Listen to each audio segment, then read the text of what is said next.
Welcome to this explainer. Whenever we think about artificial intelligence, it's so easy to picture it as just magic, right? Lines of code floating effortlessly in the cloud. But today, we're doing a total reality check. We're going to peel back the curtain and explore the massive, heavy, intensely physical reality hiding right behind your favorite AI tools. AI is just software. Okay, let's dive into this. It's a phrase we hear literally all the time, but honestly, it might just be the biggest illusion in modern tech. AI doesn't run on magic. It runs on highly specialized physical hardware, specifically GPUs or graphics processing units. These chips have quietly become the heavy industrial engines powering this whole global revolution. Not oil, not data, GPUs. Every single large language model, every hot new AI startup, and every cloud provider out there absolutely depends on them. Which brings us to the massive billion-dollar question towering over the entire tech industry right now. Are we heading toward a long-term GPU shortage crisis? Because as it stands, the global demand for AI compute is absolutely exploding. We're talking exponential growth, and it is moving so much faster than our global physical infrastructure can actually scale to lead it. So here's our roadmap for today. First, we'll look at AI's hidden physical engine. Second, the compounding demand problem. Third, hardware and ecosystem bottlenecks. Fourth, power and infrastructure constraints. And finally, the new compute economy. All right, let's jump straight into part one. AI's hidden physical engine, the true motor of the revolution. Moving right along to part two, the compounding demand problem, and exactly why AI is so unbelievably compute hungry. To really grasp this, we have to understand that AI demand isn't just growing in a straight, predictable line. It is compounding, and aggressively so. We are seeing massive, simultaneous spikes across all sorts of workloads. Model training, continuous inference, massive enterprise adoption, agent systems, RAG architectures, which, by the way, let AI safely search your internal data, robotics, and even edge AI running on the phone right there in your pocket. Every single one of these vectors is accelerating at the exact same time. It's honestly an unprecedented volume of global demand.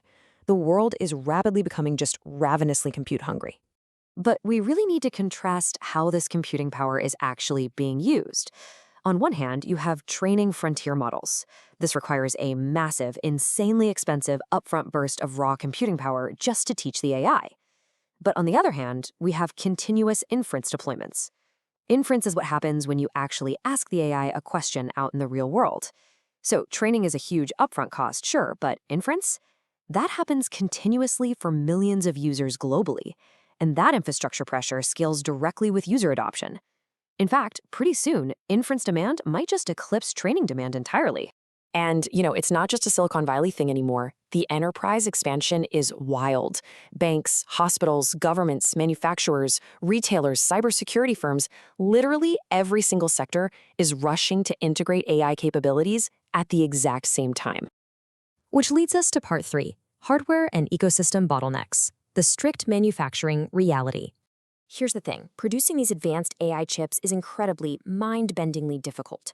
They require advanced semiconductor fabrication that only a tiny, tiny handful of companies globally can actually manage. But the processor chip itself, that's not enough. We have to talk about memory, specifically HBM, or high bandwidth memory.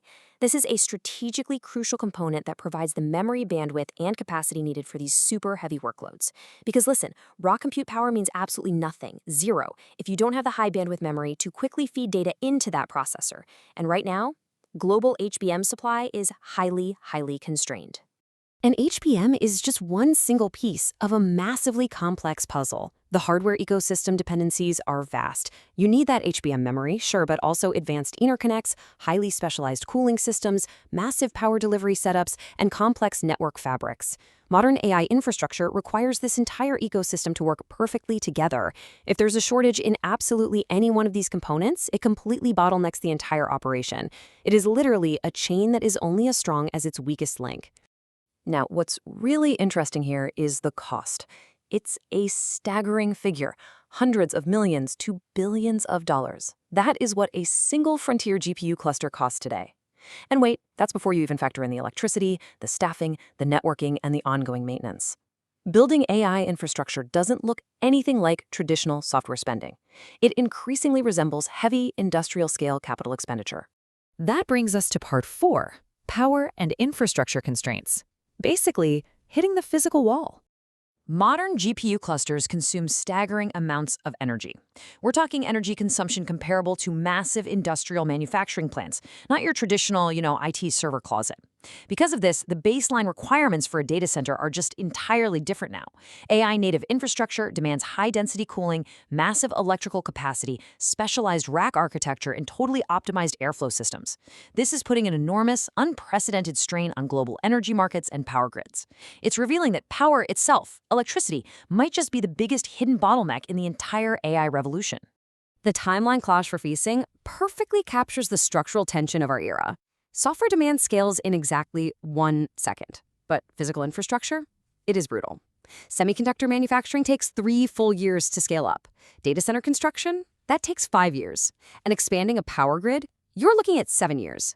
The tech industry has basically always assumed unlimited exponential software scaling. But right now, we are violently clashing with the slow, unforgiving physical realities of concrete, copper, and regulatory permitting. Finally, let's look at Part 5, the new compute economy, the geopolitical reality. If you look back historically, every single major industrial revolution depended heavily on overcoming critical infrastructure bottlenecks. Think about it: railways, electricity, oil, semiconductors. And now, AI computational infrastructure takes its rightful place on this list as the next great limiting resource in our industrial evolution. The reality is, whoever controls the compute infrastructure increasingly controls the future. And this scarcity is going to create a profound divide. On one side, you'll have compute-rich organizations. On the other, compute-constrained organizations. Access to intelligence infrastructure is rapidly becoming a major competitive advantage. Hardware isn't just a tool anymore. It is a critical strategic asset driving entire countries to compete for semiconductor dominance and compute sovereignty. It's leading to true geopolitical fragmentation. But there is actually a pretty exciting silver lining here. The massive cost and sheer scarcity of GPUs is actively forcing the industry to get smarter. We're seeing a huge push for architectural innovation, smaller models, quantization, specialized accelerators, and edge AI. We are literally being forced to optimize. Scarcity is directly driving vital, brilliant architectural efficiency. Which leaves us with this final, really provocative thought. Is human intelligence limitless while artificial intelligence becomes bound by physical reality? The future of the AI race isn't just about who writes the smartest algorithms in a vacuum anymore. It is increasingly about who can command, build, and power the massive physical infrastructure required to actually run them. Thank you so much for joining me for this explainer. Keep looking past the software to the massive physical engines powering our world, and I'll see you next time.